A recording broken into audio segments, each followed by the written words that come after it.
او مولوی صاحب کبھی تو زندگی انجوائے کر لینے دیا کرو. او ویسے ہی جی ان لوگوں نے دین اتنا سخت بنا دیا ہے. دین میں کوئی سختی شختی نہیں ہے. او اللہ تعالیٰ بڑا غفور الرحیم ہے, بڑا معاف کرنے والا ہے. او مولوی صاحب سنو, ایک ہی ہمارا خوشی کا دن ہوتا ہے, تھوڑی سی خوشی منا لینے دیا کرو. کوئی اتنا گناہ شنا نہیں ہوتا, تھوڑا سا ہی ہوتا ہے. آخر ہیں تو ہم مسلمان, جانا تو ہم نے جنت میں ہی ہے نا. تھوڑا سا ہی گناہ ہوگا, وہ کاٹ لیں گے, سزا کاٹ لیں گے. آخر ہیں تو ہم مسلمان نا.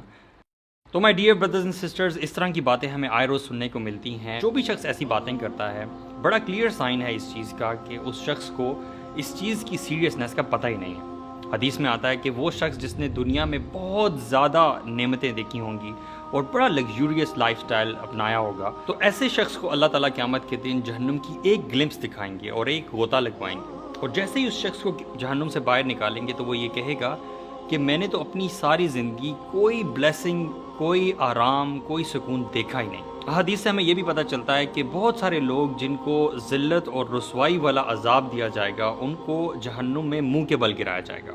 صحابہ کرام ایک دفعہ اللہ کے نبی صلی اللہ علیہ وسلم کے ساتھ بیٹھے ہوئے تھے کہ ایک زوردار آواز آئی. تو صحابہ کرام نے اللہ کے نبی صلی اللہ علیہ وسلم سے پوچھا کہ یہ آواز کیسی ہے.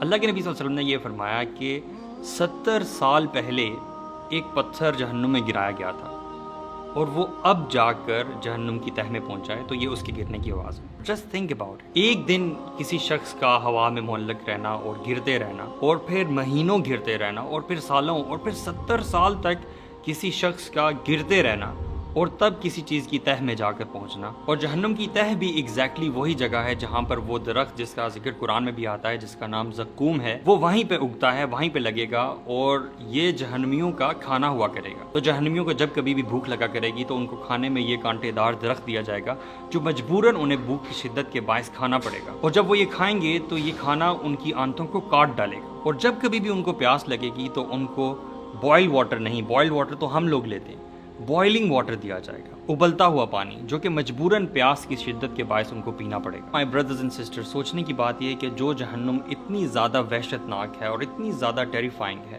ہم کیسے افورڈ کر سکتے ہیں کہ ہمیں ایک سیکنڈ کے لیے بھی اس جہنم میں جانا پڑے. بڑی آسانی سے ہم کہہ دیتے ہیں کہ ہم اپنی سزا کاٹ کر آ جائیں گے, ہم تھوڑی سی دیر کے لیے جہنم میں چلے جائیں گے. تو باٹم لائن یہ ہے کہ ہمیں اس چیز کی سیریسنس کو سمجھنا چاہیے اور وہ اعمال کرنے چاہیے جو اللہ تعالیٰ کی رضا کا باعث بنے. اللہ تعالیٰ ہم سب کو عمل کی توفیق دے اور اللہ تعالیٰ ہمیں جہنم کی آگ سے بچا لے. آمین.